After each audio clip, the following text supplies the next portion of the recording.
আলহামদুলিল্লাহ মহান আল্লাহ তাআলা দরবারে আমি প্রথমে শুকরিয়া জ্ঞাপন করছি যে 99 ব্যাচের সকল বন্ধু এই রমজান মাসের ঈদের ভিতরে পরে আমরা সবাই একত্রে সম্মিলিত হতে পেরেছি দীর্ঘ 25 বছর পরে। এজন্য আল্লাহ তাআলা দরবারে শুকরিয়া জ্ঞাপন করি, সবাই বলে আলহামদুলিল্লাহ। সম্মানিত উপস্থিতি, আমি আপনাদের সাথে এই মাত্র 1-1.5 মিনিট সময় বেশি নেব, সেটা চেয়ে নিলাম সবার কাছে। যাই হোক, আমরা 25 বছর পরে যেহেতু অনেকগুলো বন্ধু একত্রিত হয়েছি, আসলে মানুষের জীবনে যে অধ্যবসায়টা অবলম্বন করে সেই জীবনে প্রতিষ্ঠিত হতে পারে, এটা বাস্তব প্রমাণ। সেটা হলো যে আমরা যখন পরীক্ষা দিয়েছিলাম, আমি কিন্তু প্রথমবার ফেল করছি। দ্বিতীয় বছর যখন আমি পাস করলাম, দ্বিতীয় বছর যখন আমি ফর্ম ফিল আপ করলাম, তখন তোমরা সবাই জানো বন্ধুরা যে আমি একটা মার্ডার কেসে জড়াই পড়ছিলাম। আমি দীর্ঘ 1 বছর পড়াইছিলাম আর ফর্ম ফিল আপ পরীক্ষা দিতে পারিনি। পরবর্তীতে আমি 12 দিন জেল খেটে এসে পরীক্ষা দিচ্ছি, পাস করছি। পাস করার পর যাই হোক, আমি আবার শেরপুর দ্বীপবন্ধে অ্যাডমিশন হলাম, সেখানে বিএসসি কমপ্লিট করছি। দ্বীপবন্ধ কমপ্লিট করে আমি একটা বেসরকারি প্রতিষ্ঠানে যোগদান করছি।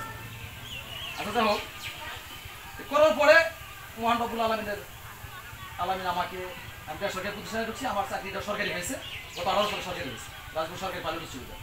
এবং আমার ওয়াইফও বেসরকারি প্রতিষ্ঠানে ছিল, ওনার চাকরিটা সরকারি হয়েছে।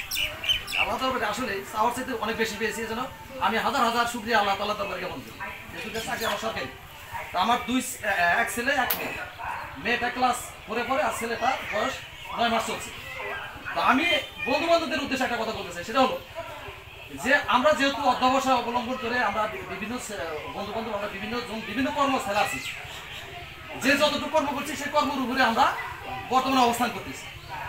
এর ভিতরে আমরা হয়তো কিছু সরকারি চাকরি করি, আবার কিছু প্রাইভেট চাকরি করে, কেউ ব্যবসা করে, কেউ কৃষিতে কাজ করে। একটা কর্ম তো আমাদের হয়ে গেছে, ওই কর্মের উপরে আমরা নির্ভর করে রয়েছি। তো আমি আপনাদেরকে বলতে চাই, যারা যে কর্মকরি করতেছি, কিন্তু আমাদের যারা ছেলেমেয়েরা আছে সেগুলো যেন আমরা সবাই সুন্দরভাবে চেষ্টা করি যে আমাদের সাথে যেন আমাদের ছেলেমেয়েগুলো যেন উন্নত একটা স্থানে যেন স্থান করতে পারে, এই চেষ্টাটা আমাদের গার্জেন হয়ে আমাদের চেষ্টা করতে হবে। তো আমি আরেকটা কথা বলবো যে আমাদের বন্ধুর ভিতরে অনেকেই, যেমন আমাদের একজন অ্যাডভোকেট আছে, তারপরে সামরিক ডিপার্টমেন্টের লোক আছে, অথবা মেডিসিন কোম্পানিতে লোকজন আছে, আবার অনেকেই হয়তো যেমন আমি টিচার আছি। হ্যাঁ, আমাদের সেক্টরের ভিতরে যে যে কর্মস্থলে আছে, আমি প্রত্যেককে অনুরোধ করবো, আমার মিজান দোস্ত প্রফেসর অনেকেই আছি, আমি প্রত্যেকের কাছে অনুরোধ করবো যে আমরা যদি যে কোনো সময় যদি আপনাদের শরণাপন্ন হই যে আমার একটা মক্কেল, আমি আমার বন্ধুর কাছে গেলাম, এক ভগতের কাছে, সে যেন আমার প্রতি একটু সহনশীল থাকে, সেজন্য আমার প্রতি সহনশীল থাকে। আমার বন্ধু বসালো, ওটা একটা ডিপার্টমেন্টে আছে, উনি সেই ডিপার্টমেন্টের ব্যাপারে অনেক ভালো জানে, কোথায় কি আছে। আমরা একটা আপদ বিপদে পড়লে তার জন্য আমরা সহযোগিতা পাই। আমার কথা হলো যে ডিপার্টমেন্টে আছে, আমাদের ভিতরে আমরা যখনই যে কোনো আপদ বিপদে পারি, আপনার ক্ষমতা থাকলে, হ্যাঁ, সেই ক্ষমতার বলে আমরা যেন একটু সহযোগিতা পাই। রাজনীতি করতে এটা হলো আমার বন্ধুদের প্রতি আমার এটা হলো প্রস্তাব, দ্রুত, এটা খুব গুরুত্বপূর্ণ, আমার এটা হলো আহ্বান।